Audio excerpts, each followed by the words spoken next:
Salve, salve, queridíssimo George. Salve, salve. Ah, você riu hoje. Hoje eu ri, hoje eu Hoje ri. você deu risada. De emoção. Lá vem. Não, de emoção. É? Eh, Vai. nós hoje estamos recebendo aqui, Hum. primeiro, olha o nome. Eu vou me adiantar, me desculpa. Vai com fé. Fred Wagner. É meio-campista de seleção alemã. Já começa daí, né? Fred Wagner. E além de tudo, ele tá de camiseta preta ao estilo Steve Jobs, cara. Então imagina o nível do podcast. Bom, e só Eu posso sair? É melhor eu sair, viu? considerando o papo inicial aqui de bastidores, já tá legal. Vai ser legal porque tem bastante coisa. Fred Wagner, CEO da TF Sports, que é a plataforma de experiências, se a gente pode dizer assim, e, peraí, eventos de bem-estar da Track and Field. Bem-vindo, viu, Muito Fred? obrigado pelo convite. É um prazer Bem-vindo. aqui estar com vocês. Pô, eu queria faz tempo chamar você aqui, viu, Fred? Porque acho que desde 2018 que começa a TF Sports, é isso? Eu tô Ah, tentando puxar da cabeça aqui, Olha, errei na minha cola. na verdade, A a gente Track and descobriu Field recentemente que a primeira corrida de rua que a gente organizou foi em 94, então faz foi 30 anos. 94, é verdade. 94.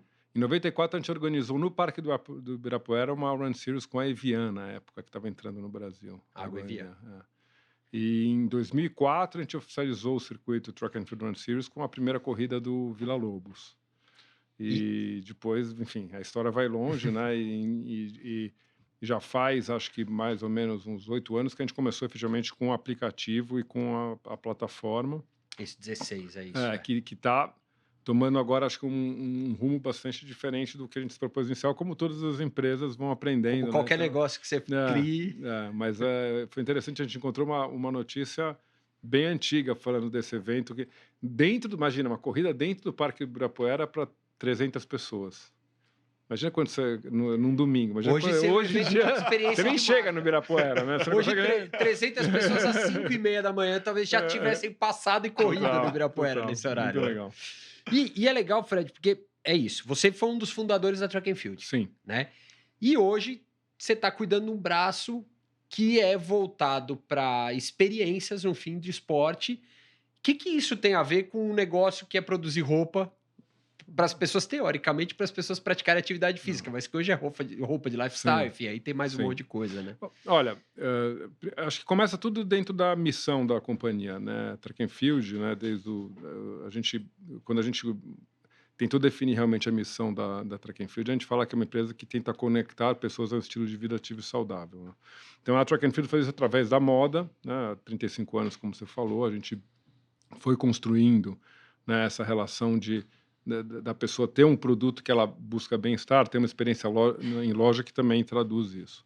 Quando a gente foi para eventos esportivos, acho que no início foi, obviamente, uma necessidade da gente fazer ações de marketing no mercado onde a gente não tinha condições de investir, né, em grandes atletas, como as grandes marcas faziam, mas, no fundo, tem a mesma missão, que é conectar as pessoas a um estilo de vida ativo e saudável, né, manter elas ativas, que a gente fez isso, inclusive, em várias ações, inclusive na pandemia. E a plataforma hoje, ela se expande para outros mercados que também sempre com a mesma missão. Então é interessante que a missão se repete nos diferentes assets que a gente tem, eu posso falar um pouco disso, mas a ideia é a gente transformar um pouco a vida das pessoas, fazendo com que elas se conectem a um estilo de vida ativo e saudável, que começa com moda, né? Depois com organização de eventos na plataforma. A plataforma se expande para um marketplace de artigos esportivos, que a gente está entrando com várias marcas agora, com alimentação e suplementação, que a gente está construindo um marketplace de alimentação e suplementação, e está com os TFCs, Food and Market, que são os cafés que a gente tem em loja, que a gente está aprendendo sobre esse mercado, porque a alimentação, obviamente, é parte integral de você se conectar a esse estilo de vida. E a gente vai chegar em saúde. Então, a gente já tem hoje parceria com a Einstein, com a Care Club. A gente quer expandir para conectar nossos clientes a fazer Check-up. uma medicina preventiva, recovery, nutrição, né, médicos de nutrição, enfim, e acho que muita coisa assim vai aparecer nos próximos anos em matéria de exames diferenciados. A gente nos Estados Unidos já tem algumas coisas que acho que o mundo vai mudar um pouco de você, né, buscar saúde quando você tem um problema para você trabalhar muito antes de você ter o problema, né? Até hoje tem uma matéria interessante falando que eles descobriram biomarcers de Alzheimer 20 anos antes da pessoa ter. Nossa. Então, acho que a gente vai ver uma mudança muito grande nessa área e a plataforma vai entrar por aí também. Quero voltar lá no colégio. Você começou a vender camiseta. Eu e o Beto. Não, porque a gente traz muito isso aqui, né, Eric? Porque, pô, a gente traz vários agentes da indústria, dos mais variados segmentos. E qual foi o estalo para do tipo, cara, tem uma demanda aqui. Vamos começar a vender camiseta? E daí começou toda uma história. Qual foi o estalo para começar a vender camiseta? Eu acho que é assim, né? Não dá para falar que teve um planejamento estratégico. Assim. Não. A gente sabia que a gente tinha necessidade de construir, acho que cada um individualmente tinha um motivo para querer ter uma independência financeira na época. A gente era muito jovem, né? Segundo, terceiro colegial, a gente tinha 16, 17 anos. E daí a gente falou, vamos fazer umas camisetas e tem fornecedores até que estão até hoje com a gente daquela época. E a gente montou, eu e o Beto, a gente lá no Ensino Médio de Santa Cruz, a gente montou uma estrutura com algumas amigas nossas que a gente dava 10 camisetas para elas, falava assim, ó, vende 9, você vender 9, uma é tua. Então a gente criou meio que um formato Avon formato ali. de venda meio Avon e começou a funcionar muito bem, daí a gente se formou e daí a gente convidou o Ricardo, nosso outro sócio, para começar um negócio de fazer private label para marcas na época de surf. Então a gente fazia para Hang Loose, Linden, Quicksilver, várias marcas. Daí a gente percebeu que a gente não ia conseguir sobreviver nesse mercado de private label. E por uma coincidência, né, o tio do Beto, meu sócio, ele era amigo das Camargo, eles estavam incorporando o Shopping Jardim Sul, lá Morro Vermelho, e ele não foi encontrar uma amiga dele e falou, a gente está construindo esse shopping aqui, eu quero, segura essa loja aqui para o meu sobrinho. Ele escolheu uma loja, né? E daí na hora que a gente viu que a gente tinha uma loja, falou, bom, então vamos criar uma marca. E todos eram atletas na época, falei, então vamos criar uma marca esportiva. Na época, no Parque do Ibirapuera, as pessoas corriam de board shorts de surf e camiseta de algodão. E daí a gente foi para a Califórnia fazer uma pesquisa, fomos na loja do Scott Inley, que era um triatleta super renomado na época, e criamos uma track and field assim, by chance. Então não teve grande planejamento estratégico, foi assim, alguém, né, acho que o destino, a gente pode falar Deus, né, levou a gente para esse caminho, e a gente abriu a loja do Jardim Sul, a gente ficou perdendo dinheiro durante 2, 3 anos, né, e aprendendo varejo, aprendendo moda, e quando a gente abriu Iguatemi, naquela reforma da Dillard's que tinha no Iguatemi, que eles fizeram a sala com prazo de alimentação, que o negócio mudou, a gente inclusive mudou a marca, incorporou o modo da praia com modo esportiva, e o negócio mudou, e dali que começou. Ouvindo essa história, que é muito legal, assim, quem já empreendeu na vida alguma vez já fica maravilhado, porque é sempre divertido, que é isso, você vai quebrar, você vai perder, você vai ficar preocupado. Uma coisa para mim ficou muito clara, né, e qualquer empresa vai precisar disso, o segredo tá em saber vender, né? Eu acho que o segredo eu acho que tem uma coisa de você saber vender, tem uma coisa de resiliência. Total. Principalmente quando você é muito jovem, né? Geralmente as pessoas têm uma resiliência mais baixa. Acho que hoje em dia, de modo geral, as pessoas têm uma resiliência mais baixa, mas a gente teve uma resiliência de continuar mesmo. 2 anos, imagina, 2 anos com uma operação com prejuízo. A gente começou um negócio com dinheiro meio emprestado da família. O meu sócio, ele tinha feito 18 anos, ele teve que vender o carro dele que ele tinha ganho para botar o dinheiro, assim, imagina, acabou de entrar, e o pai dele ainda falou assim, o pai dele era mackenzista, falou, se entrar no Mackenzie eu te dou uma Paraty, na época Paraty, senão eu te dou outro carro. Daí ele entrou no Mackenzie, o pai deu uma Paraty, o carro com 3, 4 meses ele levou de volta na concessionária, que era de um amigo do pai, falou, me devolve o dinheiro que eu vou botar no meu negócio. Então, tem uma coisa de resiliência, acho que né, que a gente teve na época, e que é importante, e curiosidade, né, de olhar coisas novas, tentar criar coisas novas, e acho que foi como a gente foi durante muito tempo, né, e óbvio, né, tivemos um monte de intempéries ao longo do caminho, mas a gente aprendeu com o Brasil, passamos plano Collor, a gente passou por tudo, né, e estamos aí, estamos forte.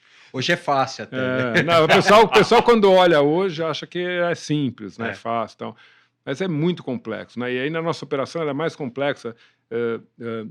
Você parar a pensar que a gente tem varejo, tem indústria, desenvolvimento de produto, tem eventos esportivos que a gente mesmo produz nossos eventos, tem eventos de terceiros dentro da plataforma. Agora estamos entrando na alimentação. É realmente bem complexo Tá operar uma empresa sendo. assim, e a gente, por exemplo, a gente não tem multimarca, a gente só distribui produto através dos nossos canais, então tem um cuidado muito grande com o consumidor, tem uma preocupação muito grande em preservação de linha, em posicionamento de marca, construção de marca. A gente foi aprendendo ao longo do tempo, meio que na marra, errando e aprendendo.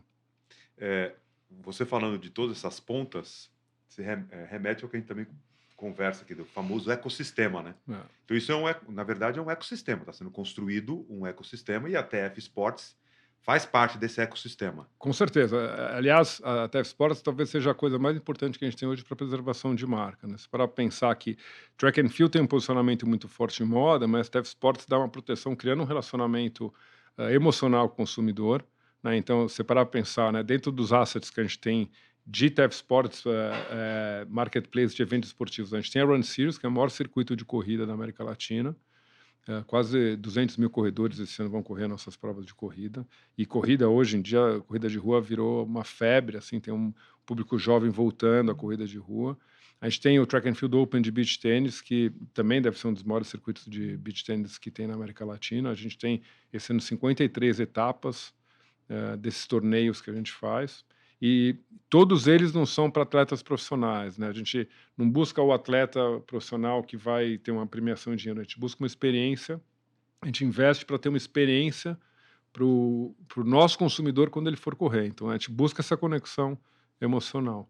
De ponta a ponta, né? Ponta a ponta. Daí a gente tem o Track and Field Experience, que são eventos que a gente organiza com a nossa capilaridade Brasil, com os nossos franqueados, que esse ano a gente deve fazer 500 eventos, e mais de 45 modalidades que a gente tem, você pode imaginar, a gente tem desde canoagem, tem eventos de trilha, yoga, várias modalidades, e assim, talvez seja o asset que está crescendo de uma forma mais rápida dentro do. E a gente tem o Continuo em Movimento, que são aulas gratuitas online diárias, e esse a gente criou na pandemia, quando a pandemia bateu, a gente pegou toda a equipe da TF Sports e falou: vamos criar um asset digital gratuito para manter as pessoas do nosso consumidor ativo. E durante a pandemia, 175 mil pessoas fizeram aula em casa gratuita dentro dessa plataforma. E hoje a gente já se relaciona com RH de empresas, a gente está expandindo ainda de forma gratuita, dando modalidades. A gente deve adicionar também palestras, talks dentro desse guarda-chuva do Continuo em Movimento. E tem aulas organizadas por treinadores, que eles publicam as aulas deles na nossa plataforma, a gente enche a aula deles e eles têm uma carteira digital que a venda do ingresso vai diretamente para eles. Então é como se fosse um Uber sem take rate, vamos pensar assim, para estimular esses 6 mil treinadores que estão na plataforma a fazerem a aula, e a gente usa a nossa base consumidora para promover o trabalho deles, que eles também fazem parte do nosso ecossistema. Então, tudo isso é uma máquina dentro de TF Sports né, vamos dizer assim, de construção de base de usuários, que a gente está crescendo. Esse ano a gente cresceu perto de 60% da nossa base de usuários em TF Sports, e daí a gente entra com os outros marketplaces, né? Esse é um marketplace de atividade esportiva, a gente entra com o marketplace de artigos esportivos, onde hoje a gente já tem Apple, Saucony, Garmin, Roca, Samsung, Manduka, que é um dos melhores matches do mundo, DJI entrou agora com drones. Então, a gente tem uma curadoria de marcas no TF Mall, né, que é o marketplace. O TF Food, que é do TFC Food and Market, onde a gente vende alimentação e suplementação, e a gente usa nossas lojas para fazer omni. Então, entrega whey e todos os produtos secos que a gente pode fazer shipping para o Brasil. E TF Health ainda em piloto, hoje com o Care Club e Einstein, mas expandindo um pouco o serviço de saúde. A gente quer entrar com também exame de DNA e começar e oferecendo tudo para a minha base. Agora, você imagina tudo isso dentro do ecossistema de loja. Então, a nossa Experience Store é exatamente a gente expandir todos esses produtos para dentro de loja. Você poder entrar numa loja Track and Field para comprar moda e sair inscrito num evento, ou comprar um produto de alimentação, ou marcar uma consulta com um nutricionista. É uma coisa complexa fazer isso, né? E a plataforma é isso. É uma descrição, assim, clara do que a gente está buscando fazer. E a ideia é fazer essa transferência do digital para o físico. Sempre. Tudo que a gente faz no digital, a gente quer ter uma presença física, e geralmente o que tem físico, a gente quer ter um par digital. Então, por exemplo, a alimentação a gente começou com o físico, a gente fez essas 9 lojas para começar a aprender os produtos que nosso consumidor em loja compra da parte de saúde e a gente vai transformar para o digital. Já os eventos a gente começou no físico e Trouxe para o trouxe digital pro por digi- necessidade até. e o de saúde a gente vai começar no digital e vai mandando clientes para a base física, entendeu? E o mall tem algum mostruário em loja, mas a maior parte dele é digital. Mas se você for falar com uma vendedora nossa para comprar um produto, por exemplo, um drone, ela vai te vender na loja e você recebe em casa. Então a gente tem vamos dizer assim, o footprint físico do asset digital também. É um ecossistema, então é interessante que a gente tenha essa capilaridade e a gente consegue também fazer a venda, vamos dizer assim, presencial desses produtos, que é um diferencial muito grande, porque a maior parte, assim, a não ser que você pegar uma empresa muito eficiente como o Mercado Livre, que é um assim, ponto fora da curva, acho que todo mundo concorda, né, como que é incrível o Mercado Livre, mas de modo geral, se você tem uma presença só digital de uma forma, a nossa ideia é fazer uma coisa com curadoria e poder ter um treinamento para poder falar presencialmente do produto também. Como é que o público final percebe isso? Como é que vocês trabalham para que o público consiga entender tudo isso? Ah, a track and field vai me trazer muito mais do que só a moda? Ou qual é o... Eu acho que o nosso trabalho em TF Sports é pensar em intersecções dos assets que a gente tem, né? Então, obviamente que o cliente de track and field é um cliente que está comprando moda, mas o cliente que é cliente TF Sports de eventos e também é cliente track and field, ele tem um lifetime value muito maior. Conforme você vai adicionando, né, você usa essa informação, né, esses dados, para falar, bom, esse cara é um cara que faz fitness, compra roupa de fitness e faz eventos de fitness, pô, vou oferecer para esse cara whey, porque ele muito provavelmente é um cara que vai querer suplementar com whey para construção muscular. E ele percebe que ele pode comprar dentro da mesma plataforma whey de uma forma eficiente, receber em casa. Acho que aumenta ainda mais esse lifetime value desse consumidor, desse usuário nosso. E assim a gente vai complementando e aumentando a frequência. Então, a frequência que vai em loja é maior, eventos é um pouquinho menor, a alimentação é uma frequência muito maior, artigos esportivos é parecido com loja, e saúde também é uma coisa que a gente acha que tem bastante potencial de ter uma frequência grande, dependendo do tipo de produto que a gente coloca. Quando você fala desse ecossistema e da complexidade, olhando o funcionamento de toda essa engrenagem, o que vocês têm percebido que seriam os principais pontos críticos na jornada do consumidor? Ó, tem um trabalho de ir aos poucos conscientizando o consumidor que a gente tem essa plataforma, né? Porque o consumidor ele conhece muito bem track and field, o nosso consumidor de TF Sports hoje conhece muito bem TF Sports. Então tem um trabalho de construção de marca, que eu acho que é o mesmo trabalho que a gente fez com track and field, que a gente está fazendo com os eventos, né, com os assets da Run Series, que todo mundo que corre corrida de rua no Brasil conhece a Run Series, né?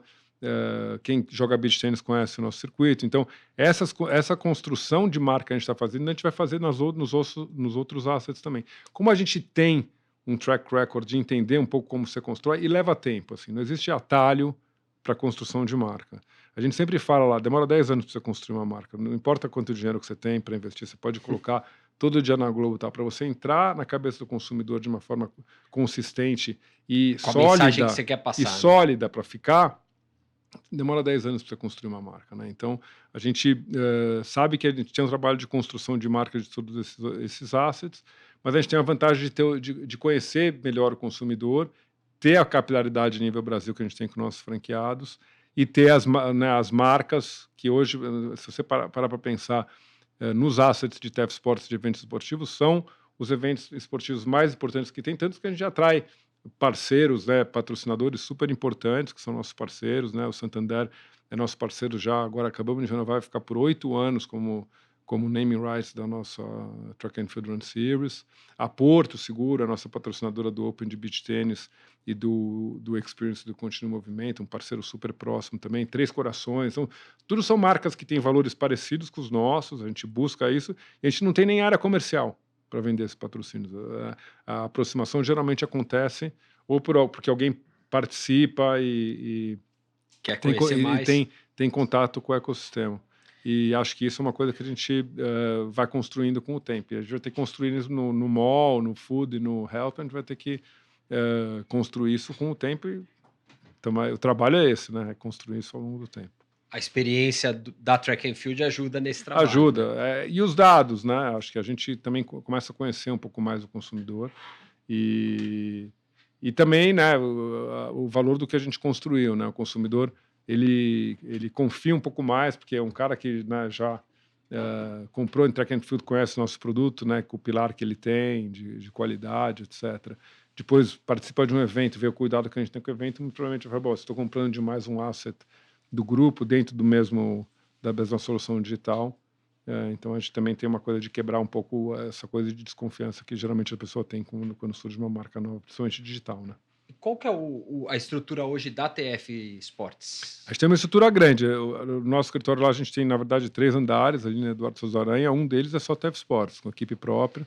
A gente roda o Brasil organizando eventos. Dependendo do evento, a gente tem uma presença maior. Então, a Run Series, a gente sai com... Né, a gente tem um CD também só de TF Sports. A gente sai com caminhão e infraestrutura para organizar esses eventos. E dependendo do perfil e tamanho de evento, a gente tem estruturas mais centralizadas e mais centralizadas. É um pouco a arte do nosso CEO lá, do Rafa, que tem que organizar que organiza isso aí. E aí a gente volta naquele nosso famoso fio, né? Porque, poxa, essa complexidade, e entender pessoas nos seus mais variados perfis de consumo, né, e nas suas trajetórias dentro dessa engrenagem, requer, como você mesmo falou, tempo, mas também um estudo constante, né, para rever caminhos. Sim. Né, e cada vez poder realmente conhecer mais esse consumidor, e aí, a partir daí, você ofertar cada vez mais produtos, serviços, etc. Segue esse famoso fio aqui do podcast. Dado não é informação. Não. Informação não é conhecimento. Conhecimento não é sabedoria. Em qual estágio vocês estão em relação ao consumidor? Acho que depende da marca e do asset. Acho que em Track and Field a gente já está num estágio bem avançado, a gente conhece bem. Está em sabedoria ou está de conhecimento para sabedoria? Eu nunca gosto de pegar o último estágio. Ele é conservador, empreendedor conservador. Mas eu acho que a gente conhece bem nosso consumidor, a gente sabe onde são as fronteiras do que a gente deve oferecer ou não.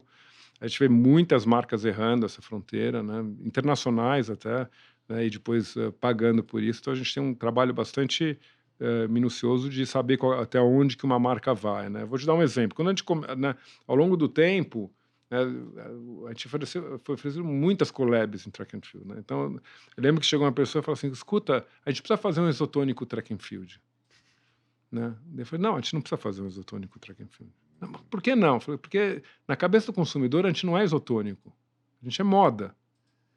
Se você começar a utilizar a marca para outras classes de produto, você está, na verdade, mexendo alguma coisa em como a pessoa percebe essa marca.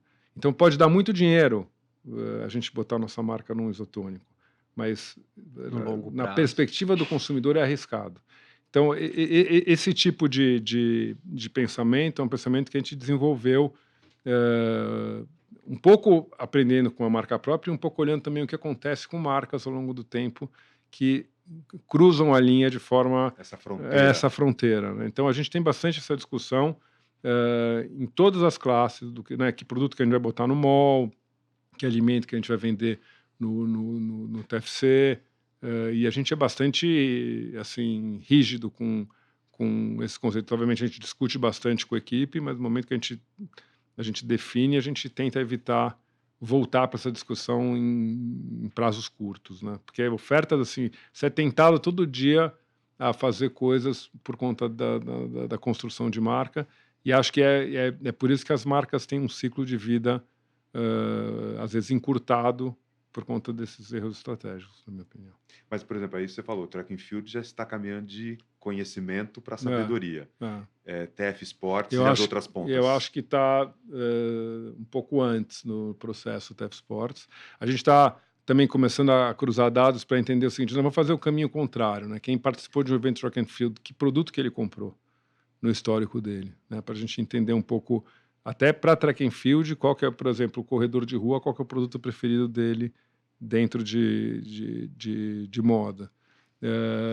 Então, acho que está um pouco antes, e o mall, que é talvez o que está no ar mais recente, a gente está tendo bastante conhecimento e surpresas, né? Então, uma das marcas que a gente colocou lá, a gente já é o maior marketplace deles no Brasil, e sem, assim, né, sem Só por efetivamente, estar lá dentro só do porque mall. as lojas, né, a gente tem displays em loja, a gente tem uma forma das vendedoras se comunicarem com o consumidor, a gente cria catálogos digitais, a gente faz bastante social selling, que é uma coisa interessante também, que na pandemia acho que cresceu bastante, né, de você comprar digitalmente através de mensagens.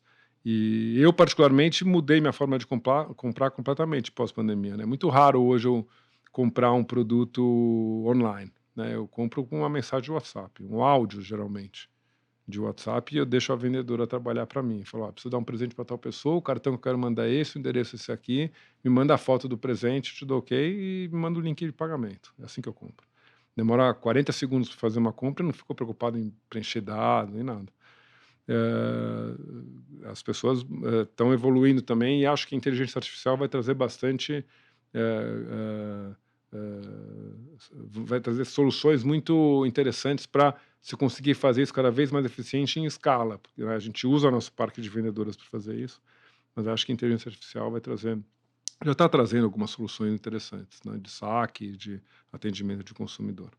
Acho que a gente vai se surpreender em como a gente compra produtos no No futuro. curto prazo? Curto prazo, eu acho. Curto prazo, assim, 3, 4 anos, a gente vai se surpreender as soluções que vão aparecer, de separar para pensar, né, no e-commerce tradicional hoje, você está procurando, buscando, quando você poderia dar uma descrição do que você precisa e poderia ter um retorno Te trazer mais tudo que é opção. assertivo, em vez de você estar usando o teu tempo para tentar pesquisar, para tentar encontrar aquele produto, né? Soluções do tipo, que cor que será que combina, né? A gente tem toda uma teoria de cores que funciona com perfil de pessoas, que a gente pode utilizar soluções digitais também para encontrar. Então a gente está, enfim, tem uma área de R&D lá bem estruturada para a gente fazer isso. Você acabou tocando num ponto interessante. Pelo jeito que você falou, a tua experiência de compra, ela não deixa de ser uma experiência super personalizada e exclusiva. Que é você mandar um áudio e falar: "Ó, eu queria isso aqui, essa solução, o que que você me traz?".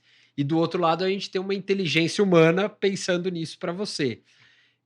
Você acredita que a gente vai ter essa substituição, vamos dizer assim, do vendedor por um vendedor de inteligência artificial, Com coisa assim? certeza, com certeza. Eu vou te dar um exemplo, em um outro mercado, né. Eu recentemente fiz uma série de exames, eu faço um check-up num lugar interessante nos Estados Unidos, e eles fazem aquele negócio de ressonância magnética de corpo inteiro, que é uma coisa que está mais na moda hoje, né, em vez de você pegar um especialista em cada área do corpo quando você tem um problema, todo ano você faz uma ressonância magnética do Geral. corpo, e essa ressonância magnética, junto com um exame que eles fazem do coração, ela é lida por um software que chama Clearly, que é um software de inteligência artificial que lê, ao invés de uma pessoa ler o exame para te dar um retorno.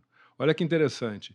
Esse software, eu li uma matéria há um tempo atrás, que quando eles começaram a treinar esse software, eles começaram a treinar com médicos. E o software tinha 70 ou 65% da eficiência de um médico na leitura. Eles perceberam que eles não tinham que treinar com um médico.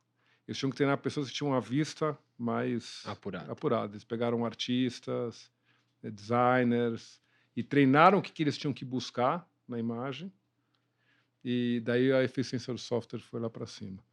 Porque a habilidade é a habilidade da vista. Quando a gente pensa numa pessoa lendo um exame de ultrassom, um exame de Ela tem que ressonância, achar o que tá ali, né. e muitas vezes passa. Eu tenho Sim. casos próximos meus que passaram, e esse software ele lê as veias do coração, ele lê teu corpo, ele enxerga coisas que eu enxerguei coisas no primeiro ano que eu fiz o exame que nunca tinha enxergado no Brasil, fazendo exames de sangue e o check-up tradicional. Então eu acho que como isso em medicina, por que não em vendas, por que não em jurisprudência jurídica? Eu acho que a gente vai ver essa mudança. Isso não quer dizer que, né, o pessoal às vezes é meio, vamos dizer assim, pessimista. A gente vai ter, né, a inteligência artificial vai substituir o humano. Eu acho que não. Acho que a gente, né, como quando a gente teve a digitalização do mundo, as pessoas vão fazer coisas, né, que só ah, a sabedoria humana consegue fazer, né? Que a gente não consegue replicar no digital. E vai ser bom, acho que, né, vai só valorizar um pouco a parte de razão humana e de criação de novas ideias para o mundo. De inteligência artificial para processo criativo. A gente até passou por ciência cognitiva aqui antes de Calma, começar. antes de começar, depois a gente chega nela ali, calma. Como se dá o seu processo criativo? O meu, Fred, O seu processo, tipo, você medita, né, correndo no banheiro, você tem então, ideias, como é que funciona? eu acho que eu tenho talvez alguns momentos criativos no meu dia, né? Eu rezo todo dia de manhã, então Você é cristão? não, sou judeu. Judeu. Então eu rezo todo dia de manhã e nessa reza acho que tem um pouco, eu passo por um processo de como vai ser meu dia, como foi o meu dia anterior, tal, de autoavaliação. Eu corro, né, 4 vezes por semana e com a endorfina a criatividade vai lá para cima. Então a maior parte dos problemas que eu resolvo correndo. Eu faço yoga, então, mas algumas delas eu faço em hot yoga, então é um pouco mais para esvaziar a mente do que para realmente para Poluir pensamento. mais. Você está mais preocupado em equilíbrio, em postura, em asana. Então você consegue limpar a mente, que eu acho que é bom para o processo criativo num segundo momento, porque senão acho que a mente fica um pouco sobrecarregada. Eh, e é isso. E acho que talvez a parte mais importante, eu tenho prazer no que eu faço, né? Acho que essa é uma coisa importante das pessoas buscarem. Quando você faz uma coisa com um propósito que te dá prazer, eu acho que você fica muito mais criativo, né? Você fica um pouco menos desgastado. Então, cada vez mais eu encorajo as pessoas a tentar buscar E uma isso te coisa. dá prazer desde quando você pensou em vender Não, camiseta? não dá para falar que me dá prazer. Não dá. Eu acho que é um processo de construção. Acho que é um processo de construção de como você constrói a tua vida e como você vai mudando. E acho que tem um processo também de momentos que você chegou a um estresse no limite, teve um breakdown, e daí você aprendeu com o processo, você vai ficando, vamos dizer assim, um pouco mais eh, com uma casca um pouco maior para aprender aonde você encontra teu equilíbrio. Acho que é um pouco esse que é o processo de amadurecimento das pessoas, né? Todo mundo passa por um momento difícil, a gente mesmo na vida profissional, né?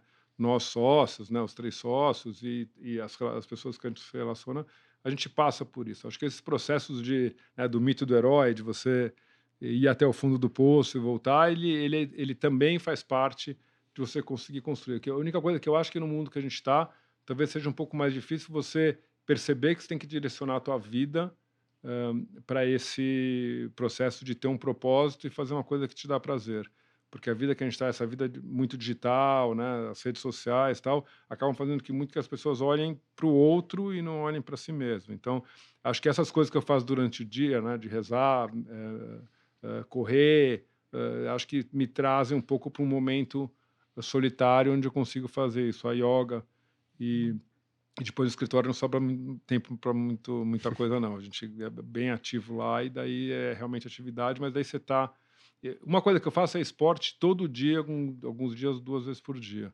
E isso eu acho que é fundamental, né? Acho que isso faz com que você não tenha que, de um modo geral, né? Você não tenha que tomar remédio, né? Você dorme melhor, o sono é muito importante. E a alimentação também. O pessoal está no escritório, eu sou meio evangelista com alimentação, e o pessoal até tá rolando bullying comigo lá, porque a gente almoça a diretoria muitas vezes por semana junto e eu sou o cara que meio que fiscalizo todo mundo. E eu mudei minha alimentação de uma forma muito radical já há uns 6 anos e também acho que mudou bastante o processo inflamatório no meu corpo e como que eu consigo ter uma estabilidade e energia, né, para poder fazer tudo isso. O que você fez de mudança? É radical. Eu tirei carbo, tirei doce, tirei fruta. Eu como proteína, praticamente nenhuma comida processada, bebo muito pouco. E bebo, mas bebo pouco. E processado nada. E eu monitoro meu índice glicêmico. Eu tenho um patch de um software americano e eu monitoro meu índice glicêmico e eu trabalho para ter 95% de estabilidade glicêmica no dia. Isso dá energia.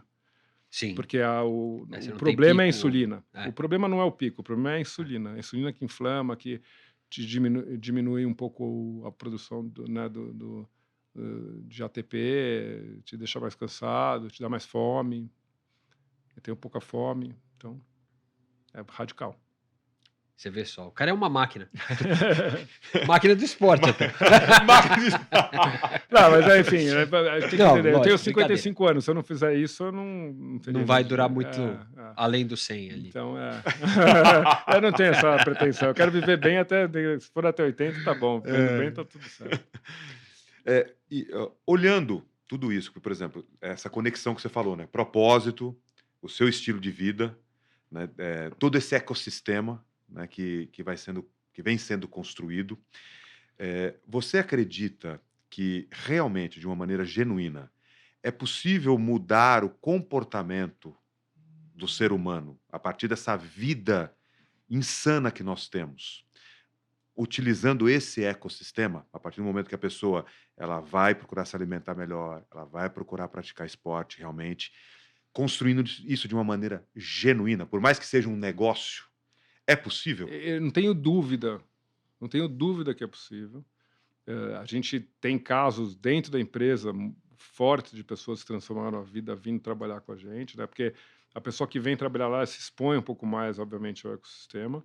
E a gente está recentemente começando a criar, né? Eu, pessoalmente, estou começando com a Cláudia, que é a nossa diretora de ESG, ela é a pessoa que cuida de ESG lá dentro e cuida da governança da empresa, um projeto social que é educar as pessoas a ter um estilo de vida ativo e saudável.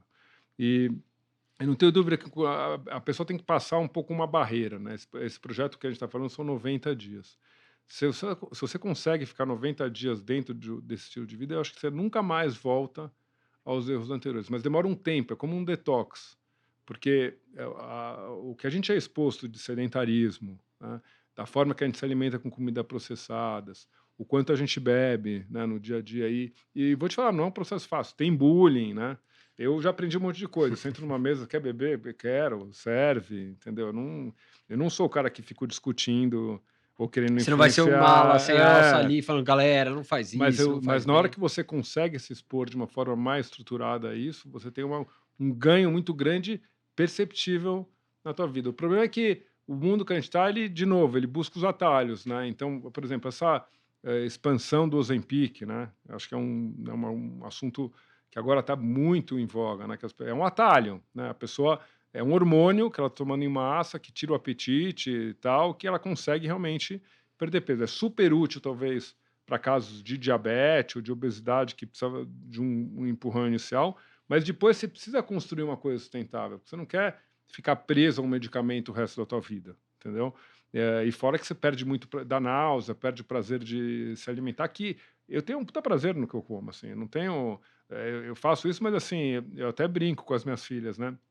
Pai, mas eu gosto da forma que eu construí minha alimentação, é uma coisa que me dá prazer, eu adoro comer, né? E só que eu optei por um tipo, vamos dizer assim, eu construí um pouco, desenvolvi o meu paladar para esse tipo de comida. E hoje, em qualquer restaurante que eu vou, eu tenho opções muito boas que eu consigo, às vezes, construir, às vezes pedir, às vezes construir, mas eu adoro sair, saio direto. O meu pãozinho francês assim, cortou? Cara, faz tempo, viu? Cara. Mas se você colocar o monitor, tem o Ricardo, meu sócio, eu conversei com ele, expliquei mais ou menos a alimentação e ele começou a fazer o processo, ele perdeu 7 quilos em um mês. E daí ele falava exatamente isso com você, né? Daí eu falei, tudo bem, então põe o patch. Daí ele colocou o patch, daí ele me mandou um gráfico da glicemia de um pão francês. Quando come pão francês. Eu não preciso saber disso. E do bis, tá vendo? Mas eu não preciso saber disso. Não. O chocolate eu já consegui diminuir bem. Não, eu perdi 10 quilos em 3 meses. Também com mudança de alimentação. Mas assim, não pãozinho, galera. Pãozinho.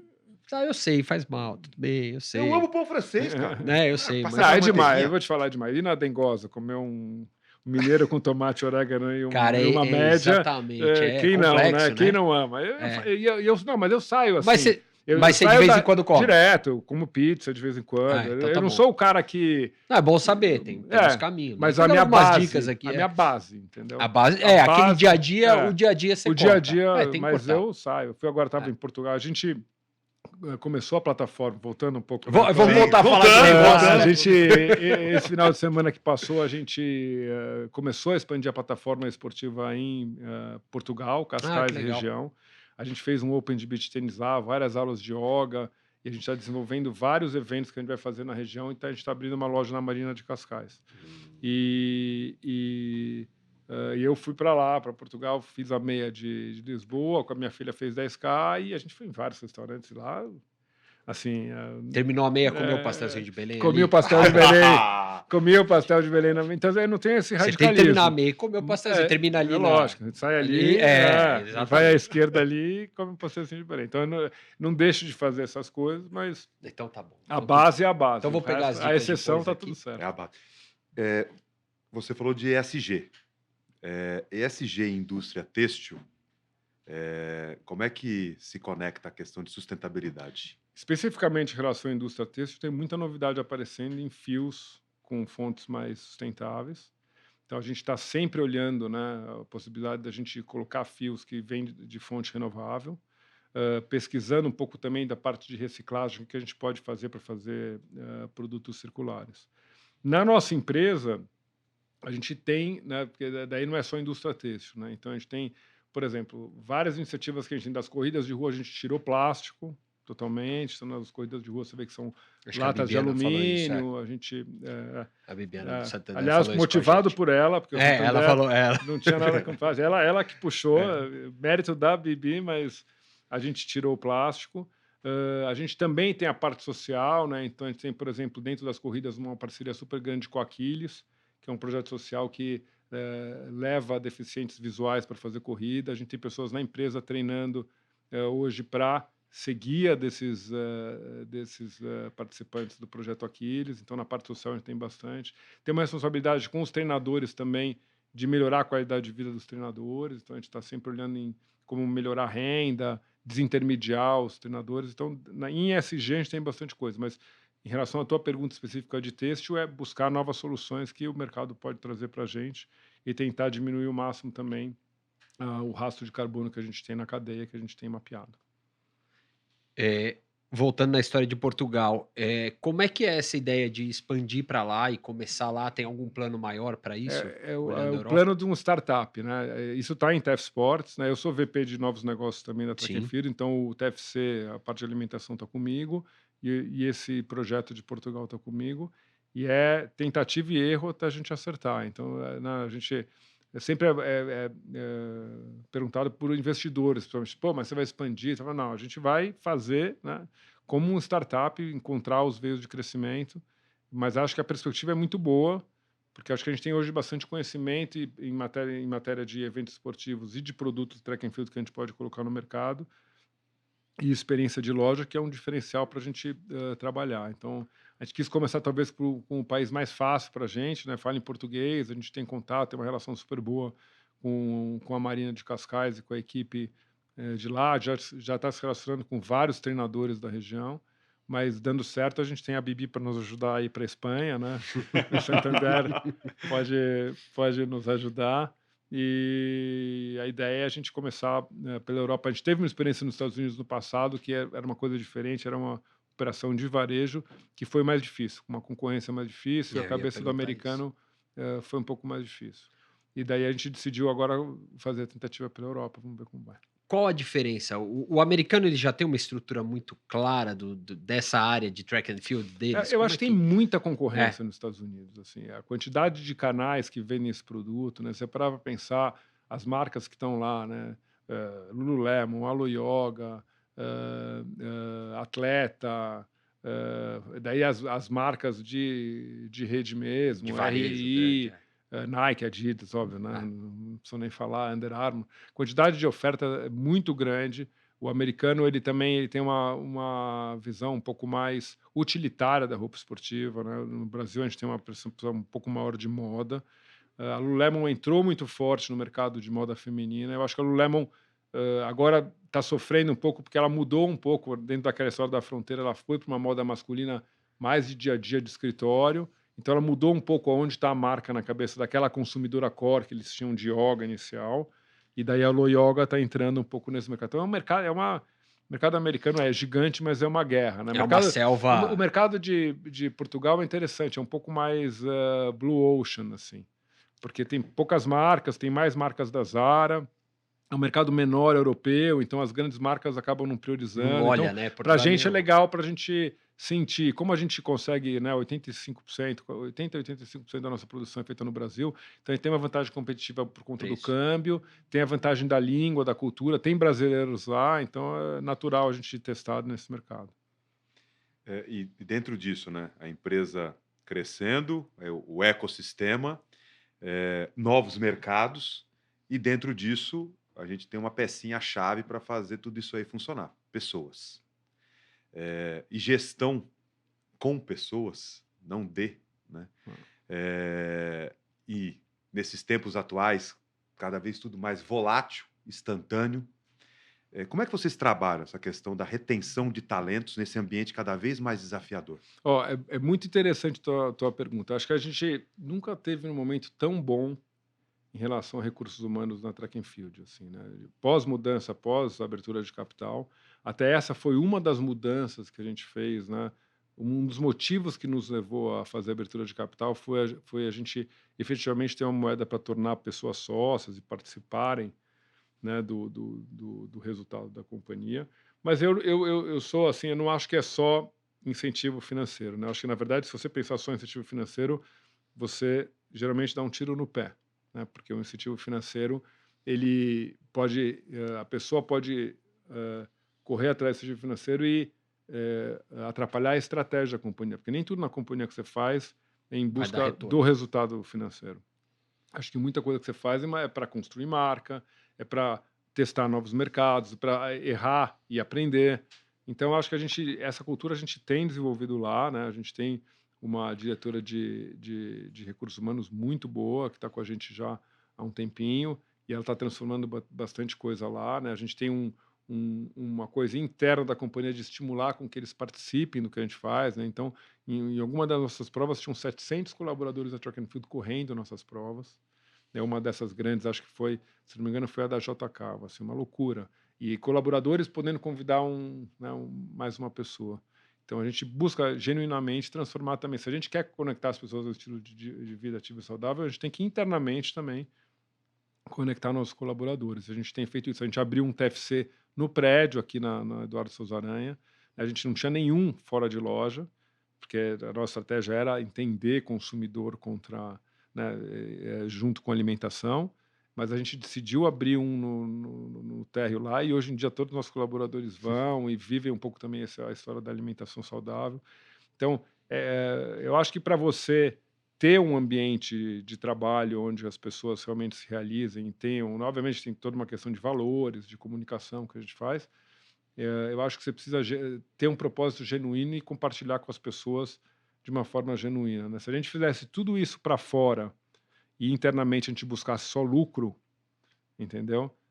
Eu acho que você nunca conseguiria alcançar o que você tem que alcançar eh, externamente. Acho que uma empresa, para ela conseguir inovar, crescer, ela tem que comunicar internamente, ter os valores internos muito similares com os externos. A gente tem isso também com nossos fornecedores, né? Então a gente tem fornecedores muito longevos, né? Pessoas que começaram como costureiras nós na década de 80, hoje tem empresas costurando para a gente, né? A gente tem é uma empresa de relações longevas. Dentro do nosso quadro de funcionários, várias pessoas de 30 anos, várias pessoas de 20 anos, um legado muito grande lá dentro, junto com pessoas novas que trazem conhecimento e iniciativas novas que a gente está fazendo. A gente tem Com talvez pessoas de 20 anos e 30 anos de idade, nesse caso. Não, eu acho que a gente tem talvez um dos melhores momentos, e a transformação de governança que a gente fez ajudou muito, né? Porque antes a gente tinha 3 sócios, cada um com uma empresa lá dentro, eram 3 empresas, na verdade. 3 sócios, cada um cuidando de uma área, eram 3 empresas convivendo. E hoje a gente conseguiu unificar a cultura e acho que foi muito bom. E isso eu ia até perguntar, dá para uma empresa de capital aberto ter esse comportamento de uma empresa de capital fechado? Então, eu acho que uma empresa de capital aberto, ela tem mais uma estrutura do ecossistema que é o ecossistema dos investidores, né? Então, tudo é uma questão de transparência. Eu lembro que antes de abrir capital, eu tive a felicidade de conseguir uma reunião com o Galó, na época, ele estava na Renner, ainda ativo, acho que ele ainda estava como CEO, não era ainda presidente do conselho. E eu falei para ele que a gente estava querendo abrir capital e que eu queria um conselho dele de, né, como ele viu o mercado de capitais, porque era uma coisa nova para nós, né? E ele falou assim: olha, tem duas coisas que você precisa para o mercado de capitais: é transparência e um concorrente. Eu achei interessante. Que ele falou, concorrente para te dar energia para você querer crescer e desenvolver, né? E a transparência que você tem que ser 100% transparente. Então, quando a gente fez a abertura de capital, a gente não prometeu a mais do que a gente deveria prometer, a gente sempre foi transparente com os investidores que a gente queria fazer, inclusive que é uma empresa de fundadores que tem esses valores de construção de marca, que nem sempre é maximização, né? Então, vários investidores ao longo do tempo nos questionaram, pô, porque se vocês geram capital, por que você não faz mais distribuição de lucro? Eu falei, porque a gente tem um plano de fazer uma plataforma, a gente precisa investir, né? Por que você não faz uma fusão? Porque você vai juntar duas culturas e você vai... é incerto. Uma Talvez vai para o matar a mercado outra. financeiro funcione, mas para nós, como a gente tem, né, uma estratégia muito ampla de desenvolvimento, não faz sentido nenhum a gente querer fazer. E ainda mais uma empresa nossa, que ela é fluxo de caixa positivo, né, gera caixa e não tem dívida, né? Então, a gente não tem, né, não tem nenhum incentivo para fazer isso, sendo que a gente tem uma cultura com todas as empresas com a mesma missão. Imagina, faz uma fusão, faz uma aquisição de uma empresa que tem um propósito completamente diferente, só para ter um balanço, talvez, mais parrudo. Então, acho que os investidores estão conosco aprendendo. Então, acho que o mercado de capitais, ele, se você age de forma transparente, mostra a sua visão de longo prazo, é tranquilo. O problema é se prometer a mais e não entregar, você não ser 100% transparente, aí o mercado pune, né? E é normal. E a gente também não trabalha lá olhando para a cotação de ação. A gente olha para o que a gente está construindo em matéria de balanço e resultado e formação de marca. A gente sabe que no tempo o preço da ação reflete isso. Talvez um momento seja muito abaixo do que valha, muito acima, mas a gente não deveria se influenciar. É óbvio que você sempre olha, mas você não deveria se influenciar nas suas decisões por isso. Uma das pontas desse ecossistema são os treinadores, né? Você falou de 6.000 treinadores, né? Sim, Fora as assessorias, que porventura não várias. estão, e várias. Como trabalhar esses treinadores, esse segmento, que é tão pulverizado, de maneira que você consiga gerar fidelidade em relação a todo esse ecossistema que você oferece, e eles possam ser uma ponta de divulgação? Olha, esse é uma das coisas que a plataforma, assim, é core da plataforma, né? Tem um aplicativo específico para o treinador, com a carteira digital, mas a ideia é exatamente essa. Né, o treinador dentro do nosso ecossistema a gente vê como alguém que precisa ser promovido, então promover o trabalho, dar mais independência, ter menos dependência de academias e clubes, quer dizer, ele conseguir fazer o trabalho dele. A gente tem, por exemplo, no Nordeste, vários treinadores que usam a plataforma para promover aulas na orla e recebem na carteira digital e hoje não dependem mais da aula individual. Se parar para pensar, o treinador, a aula em grupo é muito mais rentável do que a aula individual, né, que ele está dando para uma pessoa só. E ao mesmo tempo a gente está pegando toda essa parte de vendas e está colocando ele como um vendedor direto nosso, que ele é comissionado também para vender track and field, para vender TFMOL, para vender alimentação e para vender saúde. Então, ao longo do tempo, esse treinador também vai ser um cara que vai chegar para o atleta dele e falar assim: ah, você é corredor? Eu vou Vem te aqui para indicar esse dentro. tênis da Roca no Marketplace. Ou vou te indicar esse calção da Track and Field, que é o melhor, que tem um lugar para colocar celular na bermuda de lycra. E com o link digital a pessoa compra, ele é comissionado. Então a gente também está ajudando ele a ter uma renda extra, fora a parte de organização de eventos, ele poder também ser comissionado por produto. Então a gente está trabalhando ele para aumentar a renda dele. E quanto mais a gente aumentar a renda dele e melhorar a qualidade de vida dele, a gente acha que ele vai reconhecer a plataforma como algo que é bom para ele, né? Talvez de todas as peças, a gente vai ser remunerado pelo consumo do consumidor final, não pela remuneração em cima do que é da renda do treinador. O treinador é o contrário, a gente promove eles no Continuo em Movimento como porta de entrada, depois a gente faz experiences locais com eles para promover o nome deles, e a gente dá toda essa plataforma para valorizá-los. A gente entende como uma peça importante, como uma peça do ecossistema que nos promove com o É consumidor quase um final. sócio ali, né? É como assim, e é interessante que é muito parecido a gente. A nossa estrutura de franquias também é muito assim, né? A gente tem uma oferta única, né? A franquia da Track and Field, uma oferta única, franqueados muito próximos. Pra você ter uma ideia, assim, todos os franqueados falam comigo quando precisar por WhatsApp. A gente é muito próximo a nossa relação e a nossa estrutura de franquia ela é totalmente ligada ao sucesso do franqueado. Então, a gente só recebe royalties quando o franqueado vende para o consumidor final, a gente não obriga ele a comprar. A gente tem várias coisas que a gente faz com o franqueado, a gente dá dinheiro para ele organizar evento. Então, a gente tem o ecossistema de franquia também, né? O franqueado é uma peça fundamental, muito próximo nosso, a gente, assim, e ajudou muito no nosso crescimento nos últimos anos. A gente tem uma relação muito próxima dentro do ecossistema também.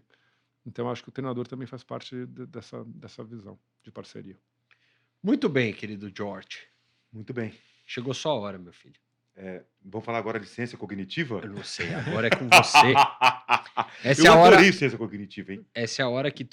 Quero só ver. Quero ver qual é a capacidade de cognição dele ou sua para fazer a pergunta. O cara já fez a IPO. O cara falou de ciência cognitiva. Você acha que essa perguntinha que a gente faz no final, ele vai dar risada? Eu quero ver se amanhã, na hora que ele for rezar de manhã, ele vai lembrar de você ou não. Essa é a pergunta. Acho que bastante Vamos ver. bronqueado. Chegou a hora do momento, George. Qual momento você viveu uma maior expressão de fé a partir das suas rezas? Qual momento que eu... É interessante, assim, eu vou pensar para responder, tá? O momento George exige isso do entrevistado. Eu passei geralmente. na minha vida por alguns momentos, né, como todo mundo passa por alguns momentos difíceis, né? Alguns momentos que eu passei, enfim, eu acho que o que veio na minha cabeça agora foi um momento quando a minha filha do meio, ela quando nasceu teve que fazer uma pequena operação, né? Toda vez que você tem uma coisa que você passa que não está esperado, né? Que não está no script, você geralmente tem um script do que você faz para sua vida e muitas vezes você passa por momentos que você não entende ou que você não entende o que está acontecendo na sua vida, as coisas mudam, ou acontece algum fato do destino, de Deus, né? Você propôs uma coisa e naquele momento acho que sempre você tem uma opção de como você vai tratar aquilo internamente, né? Se você vai resistir, se você vai se entregar, se você vai entender que aquilo é para você aprender alguma coisa, né? Então, eu acho que para mim os meus momentos de fé, né, que eu converso é um pouco sempre pedindo para mesmo as coisas boas, mas mesmo as coisas ruins que eu passe ao longo da minha vida, que eu acho que todo mundo tem que passar, momentos difíceis na vida, que sejam para minha evolução, para o meu crescimento, para o meu desenvolvimento. E pensando assim, eu acho que você acaba tendo um pouco menos de resistência e você se engana um pouco menos, né? Porque eu acho que a gente tem um pouco naturalmente essa tentativa de tentar resistir a algumas coisas que acontecem na nossa vida.